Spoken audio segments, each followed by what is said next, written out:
Hello, I'm John Rossi, a touring drummer with a love of all things animal.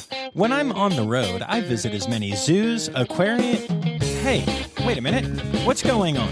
Hey, what's going on there? Hello? Hello? Hello? We interrupt your regularly scheduled program to bring you Rossifari Zoo news. News you can use from the world of zoos and conservation.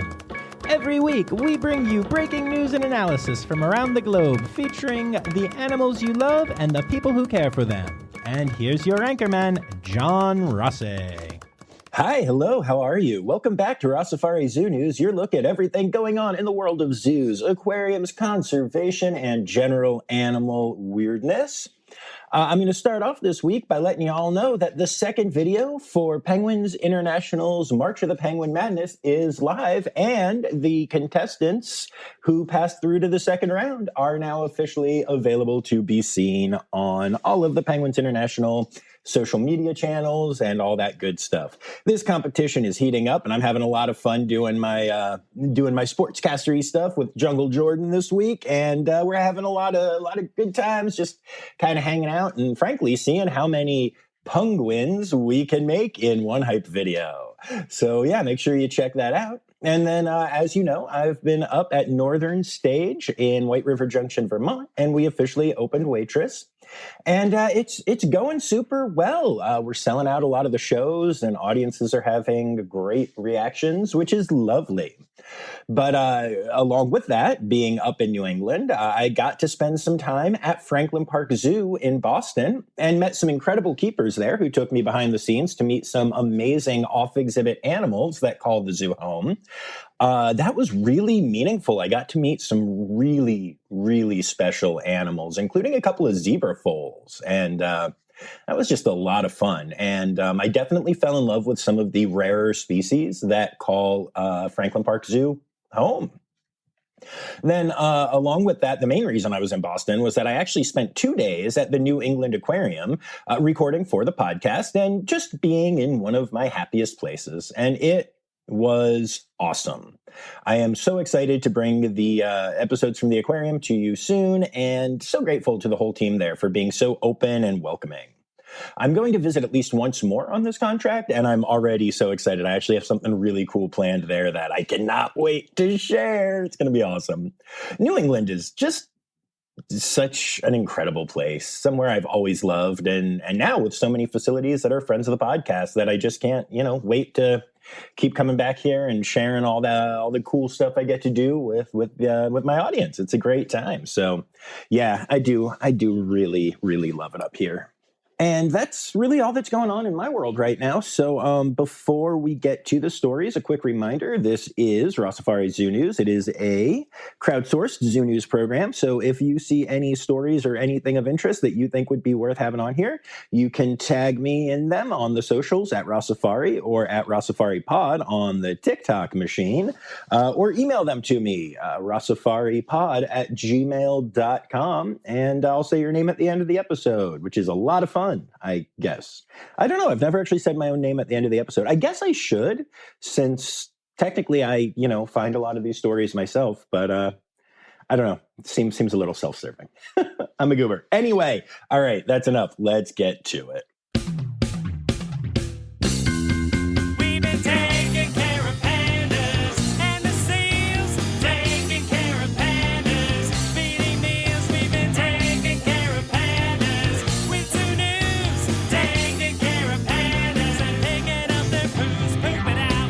Alrighty, y'all. It is that time again. USA Today has announced their top 10 for many categories that apply to this podcast, so we are going to take a look at them. We'll start with a new category for this year, which is the Best Zoo Membership category.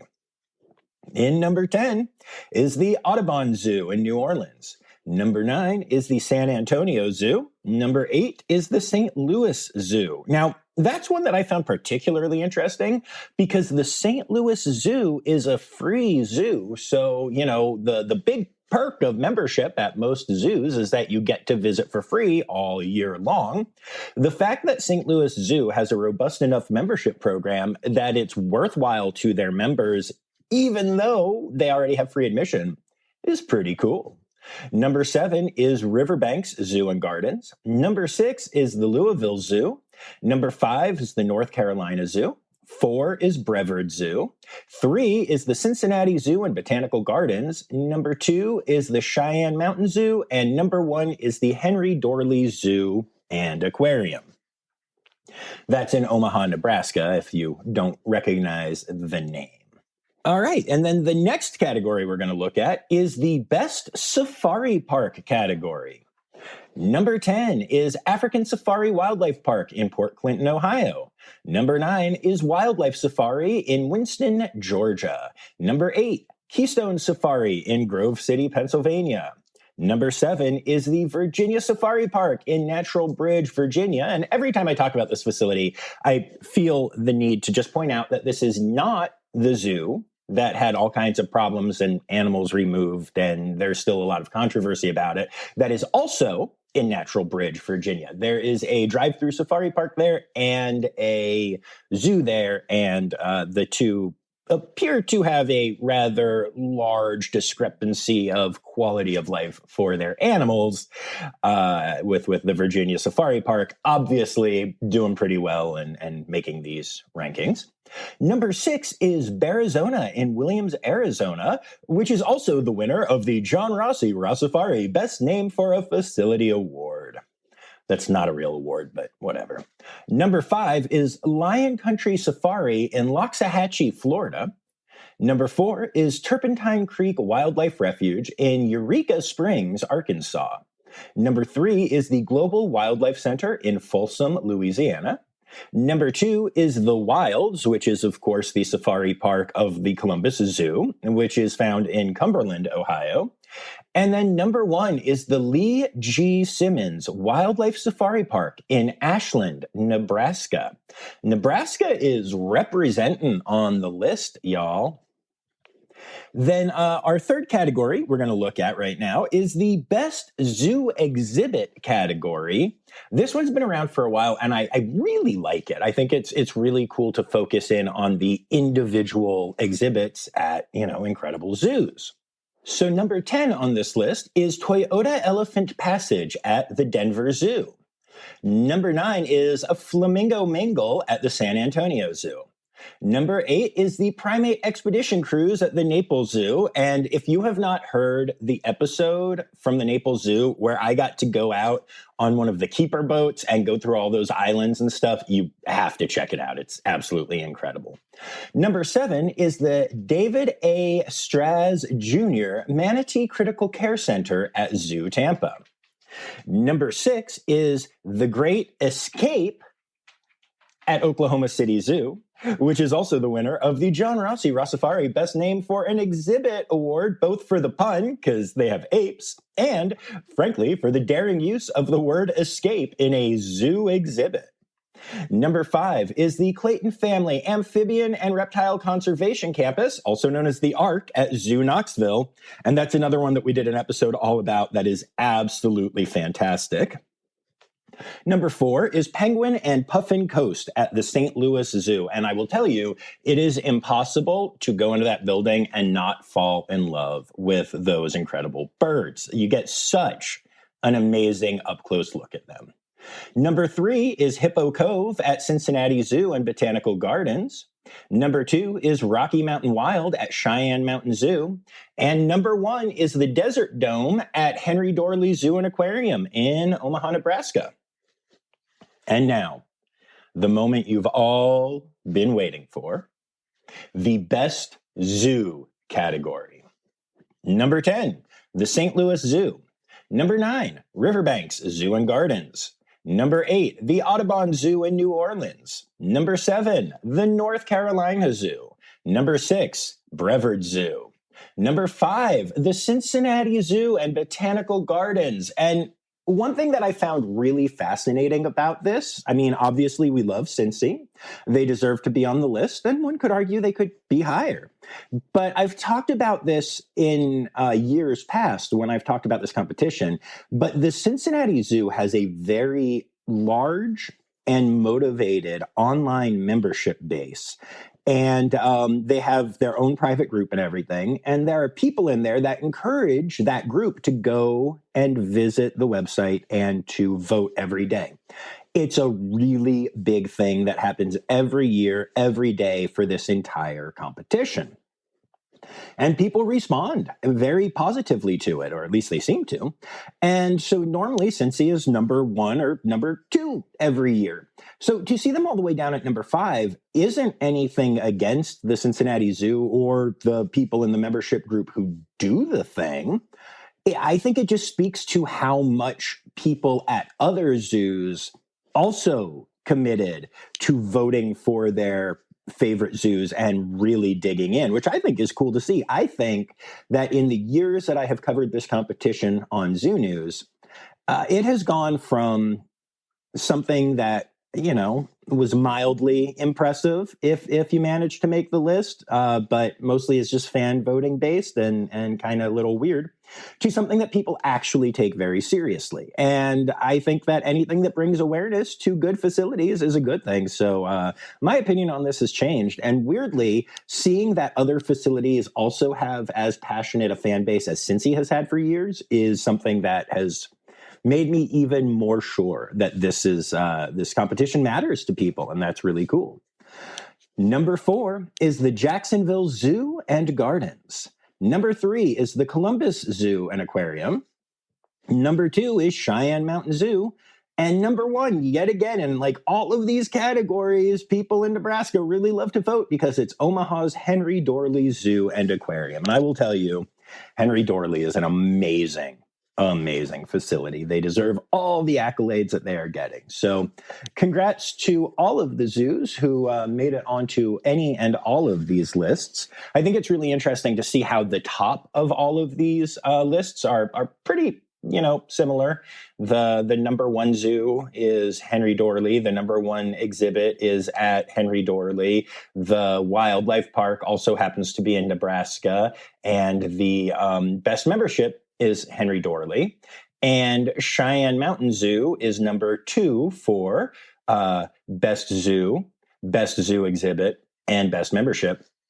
But once you get a little bit lower, there's really a lot of variety. I feel like people were voting, kind of for what they are a fan of, but also at some point there is some more kind of conscious thought that went into it. So yeah, definitely an interesting list, and definitely always fun to look at those things. So congrats to this year's winners.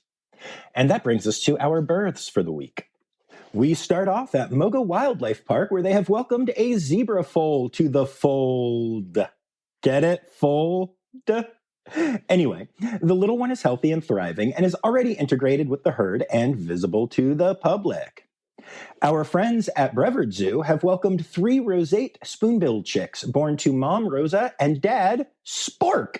Spork is such a great name for a spoonbill. It makes me so happy. I literally, when I read this story for the first time, I was hanging out with the bass player in my current show, and I literally had to immediately tell her about a spoonbill being named Spork. That's how important that is. Anyway, these are the first spoonbill chicks to hatch at the zoo since 2020. And since the birds live in the lorikeet aviary at the zoo, you can get in and get a really great look at them as they grow up. You can just get right up close and personal, within reason. No intruding on personal space. Anyway, Cleveland Metroparks Zoo has announced the birth of a female sloth bear cub. The zoo is celebrating with a naming contest featuring donation-based votes, with the money going to wildlife conservation. Our friends at the North Carolina Zoo recently announced that over the last year they had 3 Hamadryas baboon births, making their baboon troop one of the largest in the country, with 21 individuals in it. The babies are growing well, but are still clinging to their parents a lot of the time. The 3 new ones are named Winnie, Edgar, and Uchovu, which means sleepy in Swahili, a name he earned by often sleeping on his mother. The Saginaw Children's Zoo has announced the birth of 2 African penguin chicks to first-time parents Melody and Blake. These are the chicks you've seen me asking people to vote for their names, and right now, as I write this, our preferred choices of Benny and Kyle, short for Eggs Benedict, and Quiche, are winning. Voting will have ended before this episode drops, but here's hoping we pull out the win. Sea Life Sydney has announced the birth of a male shark pup named Archie that was born while visitors were at the aquarium and able to witness the birth. Archie is also the first gray nurse shark born at the facility, which is particularly wonderful news as the species is endangered. Congrats to the whole team there. And to all of the people lucky enough to see a shark birth. Sometimes I get FOMO just reading about these cool things that people see at zoos and aquariums, despite the fact that I go and see cool stuff at zoos and aquariums literally all the time. It's what I do. But yeah. And then last but not least this week, Lincoln Park Zoo has announced the birth of a Kagu chick, the first ever born at the zoo, and only the second ever born in U.S. zoos, with the first having been born at the San Diego Zoo. This endangered species is native to New Caledonia, and hopefully the shared knowledge from Lincoln Park Zoo and the San Diego Zoo will lead to continued breeding success for the species. Moving on to deaths for the week, ZooAtlanta has said goodbye to their beloved Fusa, Logan. Logan was 21 years old at the time of his passing, making him one of the oldest Fusa in human care. He spent 14 of those 21 years at ZooAtlanta, moving there in 2011 when the complex carnivores area opened. Unfortunately, he recently took a turn towards worse health, with multiple age-related maladies showing up, leading to the correct decision to euthanize Logan before he started to lose any quality of life. Logan was known for his agility, acrobatics, and also his ability to throw a ball, which is really cool. His care team got to hear him vocalize from time to time, a particularly secretive behavior he only did around trusted team members. He also participated in research work at the zoo that aided conservation projects for the wild Fusa population. And along with all of that impact, guests often learned about a Fusa for the first time ever by seeing Logan, which then led them to try to learn more about the species. He was truly beloved and an incredible ambassador for his species. He is greatly missed in Atlanta. And on a side note, I just want to give huge props to the PR team at ZooAtlanta. The release that they put out saying goodbye to Logan was really beautiful. Like, it really touched my heart and soul, and it was well written and well conceived, and I just think they did a great job. Like, they always do a great job there. I love ZooAtlanta, but yeah, I have to give them a shout out for how beautifully they did that. Moving on from that, Barney, one of the harbor seals that called the Seattle Aquarium home, has passed away. At 39 years old, he was roughly the equivalent of a 100-year-old human, making him one of the oldest known harbor seals in human care. As is often the case with older animals, Barney was doing well until he suddenly showed acute decline, with the team deciding that euthanasia was the best option for him, just again because of quality of life. Hard decision, but they did the right thing. And this is an especially hard loss for the aquarium, as Barney was the first harbor seal born at the facility way back in 1985. Some of the animal care staff have been at the aquarium for a long time, and as such have had relationships with Barney that lasted almost 2 full decades, which is absolutely incredible. Sending love to the team, especially those that knew Barney for so long. And then last but not least in our deaths for this week, Sedgwick County Zoo has said goodbye to Mariposa, the female bald eagle that lived at the zoo. Her team loved to refer to her as Honey or Sweet Lady, and she was 35 years old at the time of her passing. Mariposa was actually taken into human care as part of the U.S. Bald Eagle Recovery Program, which helped to ensure the survival of wild bald eagle chicks when they were dying off due to the harmful effects of DDT. However, she was unable to be released back into the wild and spent much of her life at the San Francisco Zoo before moving to Sedgwick County in 2016. Known for her sassy spirit and impressive vocalizations, this sweet lady is truly missed. And that brings us to the rest of our zoo news section for the week. The Minnesota Zoo has announced a new exhibit opening in summer this year, and it is one that has me very excited. Red Panda Forest will be opening, featuring red pandas, western tufted deer, red pandas, red-crowned cranes, and red pandas. The area will be a wooded outdoor habitat made to represent the natural habitats of these species. I am so excited to share more info as this new panda habitat opens up. An unfortunate incident occurred at Brevard Zoo recently. A 10-month-old black-handed spider monkey named Sully weaved his arm through his habitat mesh and was unable to get it back through. Animal care staff and the troop of spider monkeys both came to his aid, with staff quickly cutting the mesh to free his arm. Unfortunately, Sully broke his arm at the elbow, and radiographs showed that there was very little chance that the arm would heal properly, so the decision was made to amputate the arm. Given that Sully is a young monkey, and also that the species use their arms, legs, and prehensile tails together for movement, it is expected that the amputation won't have much of a negative effect on the welfare of Sully. He and his mom are hanging out in their on-habitat night house together as Sully recovers from the surgery, but it is expected that he will be back out on habitat and living his best life soon enough. The zoo will be investigating how this happened to ensure nothing like this can happen again, and pointed out in their press release that nothing like this has ever happened to the spider monkey troop in the decades the zoo has exhibited the species. I am so glad the vet team was able to act fast and take such good care of Sully, and I applaud the zoo for being so transparent about this issue. Things happen, y'all. I kind of love this next story, even if I could see it maybe shocking or annoying some animal lovers, maybe even some of you listening. But I'm guessing most of my audience gets it. So, in Australia, rabbits are considered a pest species and tend to overpopulate on a lot of farm properties, causing major issues for the farmers there. Altina Wildlife Park is offering a novel solution. Their maned wolves, servals, Tasmanian devils, dingoes, and crocodiles all eat rabbits, and the facility can use up to 40 rabbits per week to feed those animals. So the zoo has let the community know that if they happen to have any rabbits about that may make good meals, Altina would be more than happy to take them off the property and to make sure they find good homes, as long as you consider the stomachs of the predator animals I mentioned earlier to be good homes. I applaud this initiative and the fact that they put it out on social media. I've actually talked to a lot of facilities that get certain whole prey species or even certain enrichment meals from things like deer carcasses that were hit by trucks. Obviously, they're all, cleaned and made sure they're safe and all the things before they're fed to the animals. But yeah, this isn't actually uncommon. I think it's just something that maybe isn't discussed often, and especially not on social media. So I applaud Altina for A, being so transparent, and B, shooting their shot. Getting free rabbits would not suck.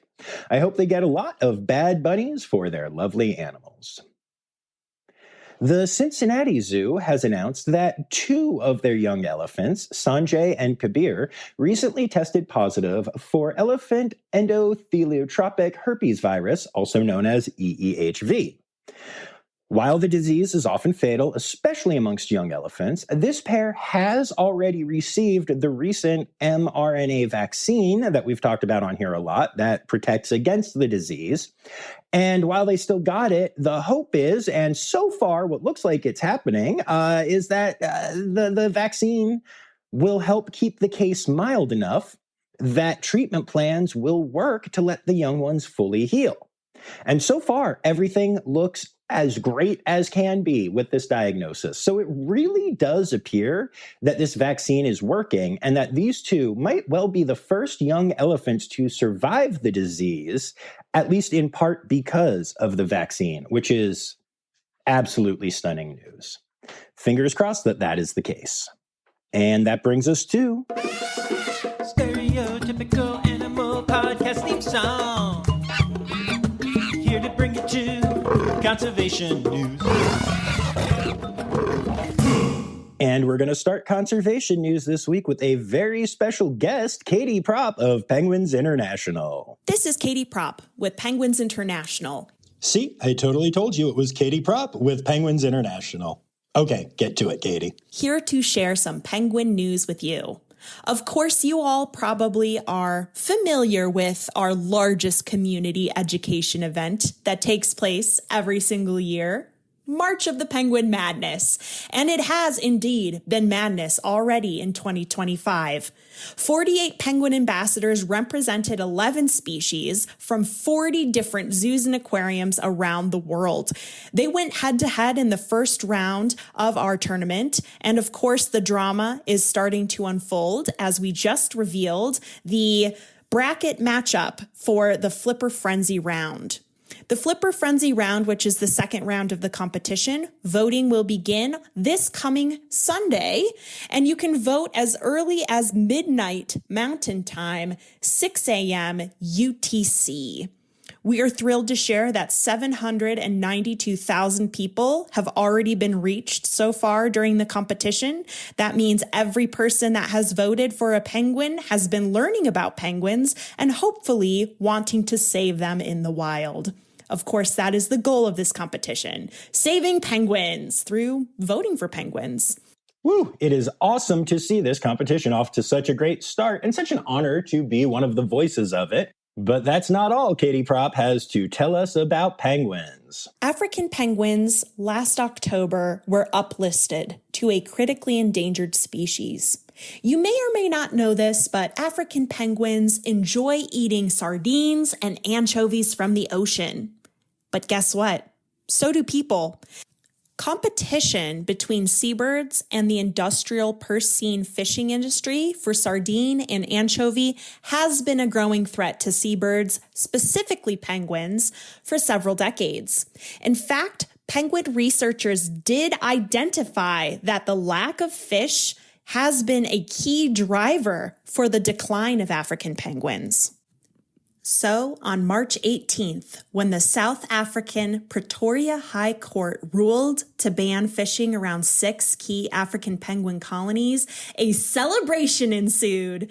That is because these 6 African penguin colonies now have protected oceans around them until 2035, when the decision is revisited. But this is a massive, massive win for African penguins because it's protecting their food sources and preventing extinction.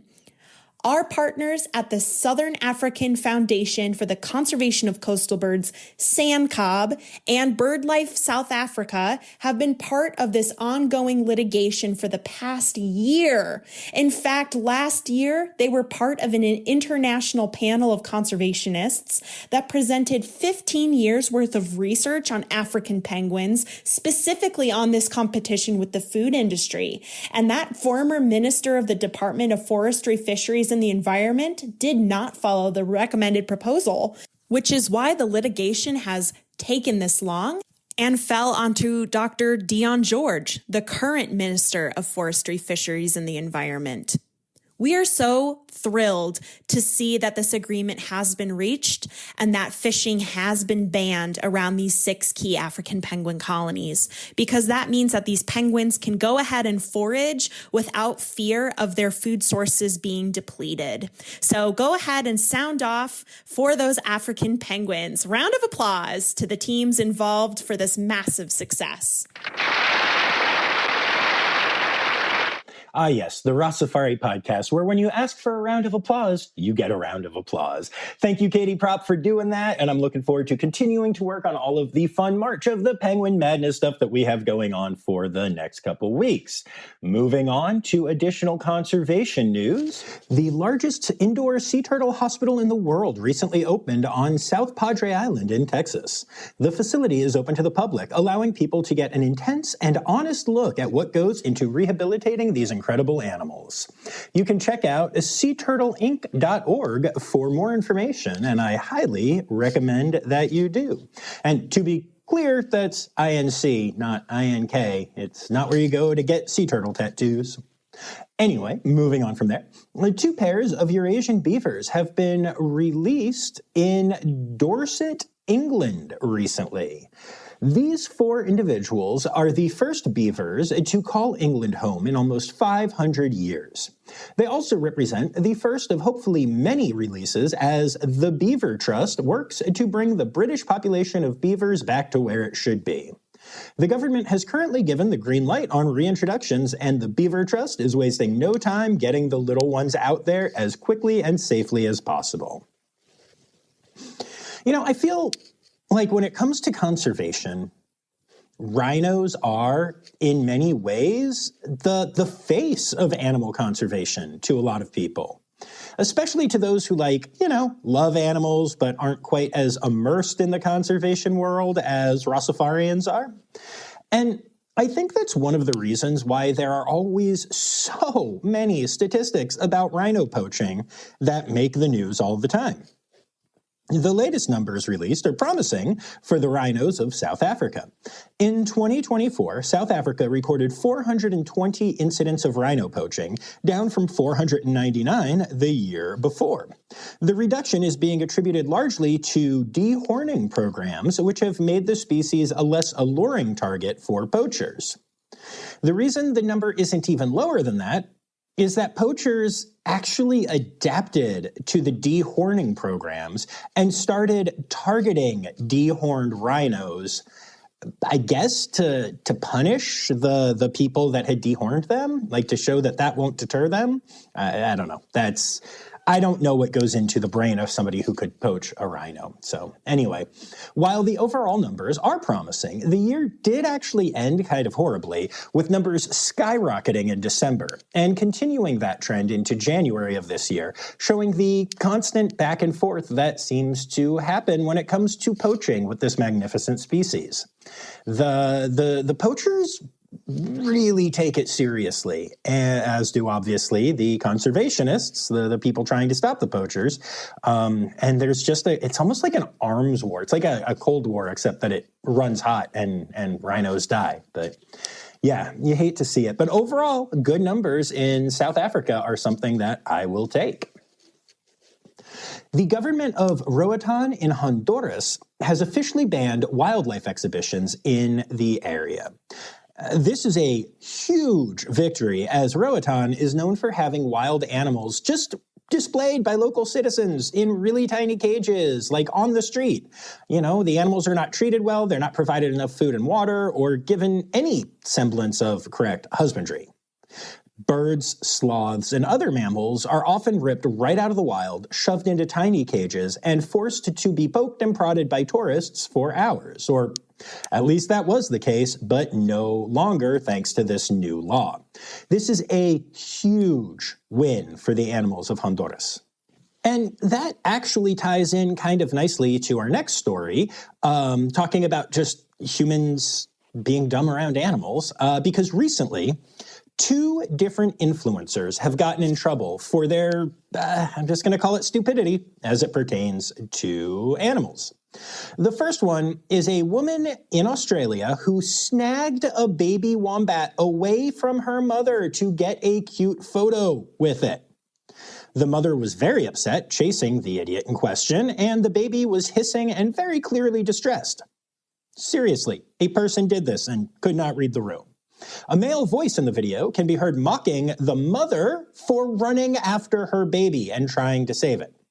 Oh, and just to be super clear, this happened in Australia, but it was an American woman because freaking of course it was. Now, I am not going to give the influencer's name here, but because that's what these people want, right? And we're not going to do it. But they did delete the video, and the Australian government moved to revoke her visa and then realized that she had already left the country, but they did make it clear that she may find it challenging to try to get back into the country. Now, this person in question is like a hunting influencer. I don't know, so many people who do hunting and stuff, while it's hard to think of this, are actually really conservation-minded. But to see something like this is just, it is really disgusting, y'all. Breaks my heart. And in a similar incident, a video of an influencer and Disney Channel star touching sea turtles on the beach during egg-laying season has also brought a huge backlash to the star. Actress China Ann McClain discovered the nesting turtles and couldn't help but reach out and give them a pet. But there is a difference here, which is also why I don't mind saying her name. China was quickly educated that what she did was problematic. And she apologized, and in the process actually helped to spread the word about what to do if you find a sea turtle on the beach, which is important information right now with it being, sea turtle nesting season, right? Like, it's actually really good timing for that. She also just genuinely didn't know that what she was doing was wrong, while the wombat stealing hunter influencer person was just being a jerk. Like, I get it. Up until recently, if I had ever had the privilege of seeing a sea turtle nesting on the beach, I probably would have reached out and petted it myself because, my God, that would be magical for me. And I didn't know it was problematic, right? And so, the fact that China was able to learn from this, educate people about it, own the mistake, and also honestly show wonder even just at the experience of meeting a sea turtle like that, all makes this a much better story to me than stupid hunter influencer person. So two different stories that are way too similar, and both are problematic, but I don't know. I really do think they are very different stories when you actually break them down. And then last but not least in conservation news this week, we have, shockingly, another reintroduction story. The Vojvodina blind mole rat has been found after not being seen since 1984. And unlike all of our recent reintroductions, this one wasn't found with some crazy technological advance. Instead, the little bugger was caught red-handed stealing vegetables from local gardens. Upon the discovery, a population of 20 individuals was found, and it's very possible that these are the last 20 of the species. As such, conservation efforts have gone into overdrive trying to save this rediscovered species. I know last week I was a little little bit of a black rain cloud when it comes to reintroductions, but the truth is, even though I'm correct, I think, to worry about that, I'm also just so excited that we keep refinding these species. I'm very okay with this trend continuing. And that brings us to...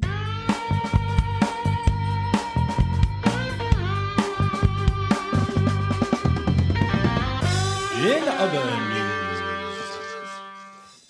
a new species of stingray has been discovered, known as the pointed nose ray due to the fact that it has a pointed nose or a pointed snout. The species lives in the Pacific from Mexico to northern Peru. And it serves as just yet another reminder that there's still so much stuff out in the ocean that we don't know about yet. It really is. We talk about space being the final frontier, but honestly, the ocean is still one big old frontier for us to take on at some point. Or, even better not. Even better not. Why would I say people should go? No, let's let the oceans be the oceans and maybe stop dumping our garbage in them. Hey, there's a good conservation message. Great job, John. All right, let's move on. Anyway, and then last but not least this week, a person tried to smuggle a turtle through an airport recently using an inspired and incredible method. And honestly, I'm shocked that he didn't get away with it. Now, I don't normally go into details when it comes to smuggling because I don't want to spread advice on how to commit wildlife crimes, but this scheme was just so impressive and intricate that I have to share it with y'all. This dude took the turtle and shoved it down the front of his pants and then tried to get through TSA. Weirdly, it did not work. Dude was caught. The turtle was not harmed, except for maybe emotionally being, shoved next to the guy's junk. And all was right with the world. I guess this does lead to an interesting question, which is, hey there, is that a turtle in your pants? Or are you just happy to see me? Animal, animal, animal holidays. Animal, animal, animal holidays. All right, and that brings us to our animal holidays for the week, and it is March, which is Dolphin Awareness Month, and way more importantly than that, my birth month! Yay! And then that brings us to our individual days for the week. The 21st is the International Day of Forests, the 22nd is World Water Day, and International Day of the Seal. The 23rd is Chinchilla Day, World Bear Day, and National Puppy Day, and also starts Lobo Week. The 25th is National Peacock Day and Stork Day, and the 26th is Cory Bustard Day and Manatee Appreciation Day. And those are your animal holidays for the week.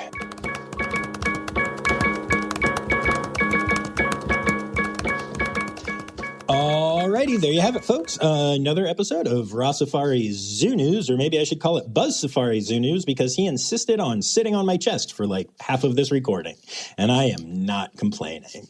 I'd like to take a moment to say thank you to my patrons, especially my Red Panda level patrons, Dr. Laura Schenk, Dr. Stephen Williamson, Barbara Bennett, Jenny Owens, Kevin Williams, Melissa Reed, and John Lewis, who is also here for the stickers.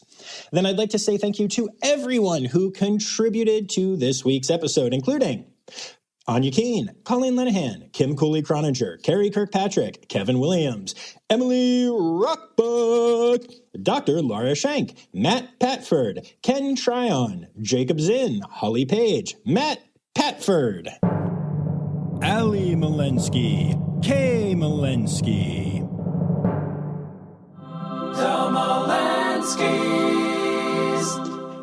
Matt Patford, Dr. Zoe Rossi, Jay Meredith, Lizard Dunlevy, Andrew King, Matt Patford, Meredith Weaver, Elizabeth Charles, Rowena White, Matt Patford, Sarah Gilsell, Taryn Hanton, Matt Patford, Ren Howell, Crystal Chapman, Ann Yoshioka, and Matt Patford. Oh, okay. I forgot to say his name last week, so I made up for it just a little bit this week.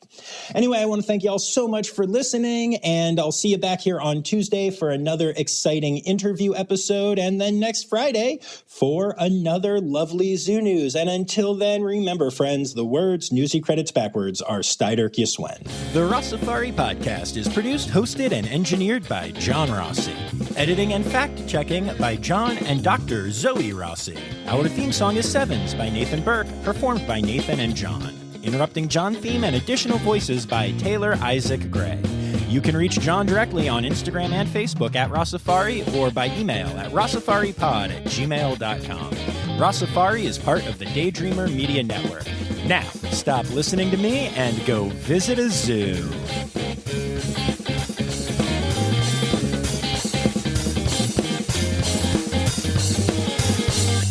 Unfortunately, he recently took a tour.